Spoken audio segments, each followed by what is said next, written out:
Hello students, class 12th physics हम पढ़ रहे थे साइक्लोट्रॉन के बारे में। कल हमने इसकी थ्योरी के बारे में पढ़ा था, इसकी कंस्ट्रक्शन और वर्किंग के बारे में पढ़ा था कि साइक्लोट्रॉन किस तरह से वर्क करता है। ठीक है, तो एक बार मैं तुम्हें दिखा देती हूँ इसकी फिगर, फिर से आप एक बार देख लें। यहाँ पे इसका स्पाइरल पाथ जो है वो कवर करता है जब चार्ज पार्टिकल को हम मैग्नेटिक फील्ड के अंदर रखेंगे। ठीक है, तो ये क्या करेगा, स्पाइरल पाथ फॉलो करेगा। ठीक है, तो आगे देखो, आज हम पढ़ेंगे फाइनल स्पीड और उसकी काइनेटिक एनर्जी के बारे में। ठीक है, कि जो उसकी फाइनल स्पीड v जो हम इंक्रीज कर रहे हैं वो कितनी होगी और उसकी एनर्जी कितनी होगी, टाइम पीरियड और फ्रीक्वेंसी ऑफ द साइक्लोट्रॉन। ठीक है, आर हमने कंसीडर किया है रेडियस ऑफ डी, जो हमने डीज ली है उसका हमने रेडियस कंसीडर कर लिया है, आर है। ठीक है, when charged particle exit out, the radius of its circular path is equal to the radius of the d। जो हमने देखा था कि जो साइक्लोट्रॉन में चार्ज पार्टिकल है जब वो रोटेट करता है तो वो इस तरह से स्पाइरल पाथ फॉलो करता हुआ बिल्कुल इसके सर्कमफ्रेंस के पास जाकर क्या करता है, एग्जिट करता है। ठीक है, तो इसका मतलब जैसे ही वो बिल्कुल इसके सर्कमफ्रेंस पे पहुंचेगा तो वो किसके इक्वल हो जाएगा, इसका जो सर्कुलर पाथ है वो बिल्कुल इस डी के सर्कुलर पाथ के इक्वल हो जाएगा। तो इसका मतलब दोनों का रेडियस जो है वो क्या हो जाएगा, इक्वल हो जाएगा। ठीक है, तो हमें पता है कि रेडियस जो है वो कितना होता है, mv/qb। ठीक है, जब हम उसको किसी मैग्नेटिक फील्ड के अंदर चार्ज पार्टिकल को रोटेट करवाते हैं। ठीक है, और उसकी वेलोसिटी जो है वो कितनी होगी, qb/r/m। ये हम ऑलरेडी डिस्कस कर चुके हैं प्रीवियस लेक्चर्स के अंदर। ठीक है, काइनेटिक एनर्जी हमें पता है क्या होती है, हाफ mv²। तो हमने यहाँ से v की वैल्यू पुट कर दी तो काइनेटिक एनर्जी आ गई है हमारे पास हाफ mq² b² r²/m।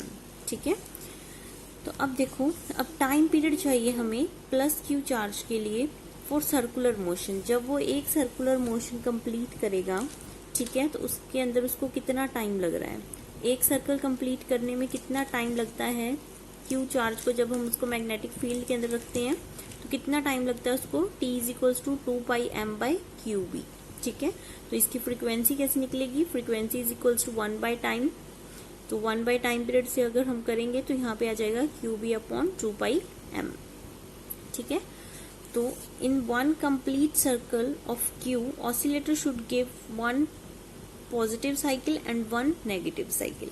ठीक है, ये हमने इसकी वर्किंग में पढ़ा था कि जैसे ही उसको एग्जिट करना होता है, जैसे ही एग्जिट करता है चार्ज डी से, तो उसकी पोलैरिटी में क्या हो रहा है, चेंज हो रहा है, negative positive, positive negative, negative positive, positive negative.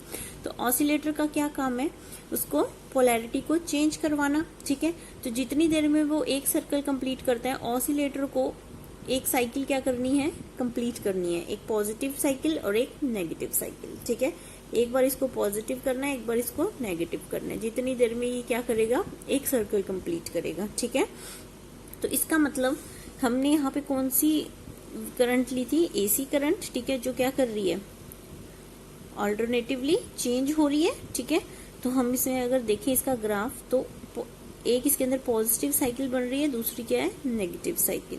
तो जितने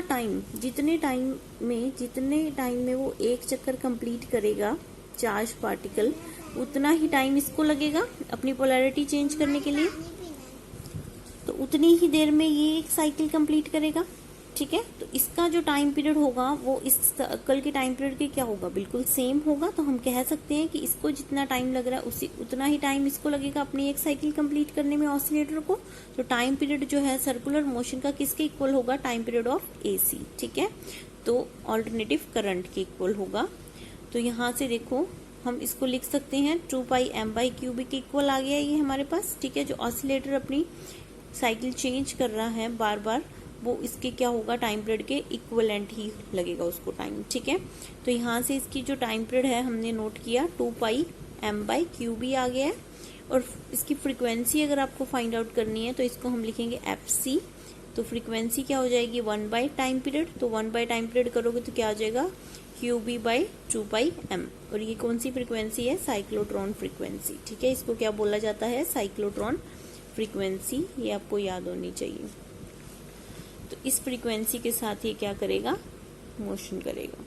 ठीक है, तो ये इसके बारे में हमने आज डिस्कस कर लिया, इसके मैथमेटिकल एक्सप्रेशंस क्या थे और इसके दो लिमिटेशंस भी हैं। इसकी लिमिटेशन क्या है, it can not accelerate neutral particle, neutral particle accelerate नहीं करता है, ये सिर्फ चार्ज पार्टिकल्स को ही एक्सेलरेट करवा सकता है। ठीक है, और सेकंड देखो, it can not accelerate very small charge particles like electron. Electron को एक्सेलरेट नहीं करवाता है जो बहुत ही क्या है, स्मॉल है। ठीक है, प्रोटॉन या फिर पॉजिटिव आयंस को ये क्या करता है, एक्सेलरेट करवाता है। ठीक है, तो ये अपनी कॉपीज में आज आप नोट कर लेना। Thank you.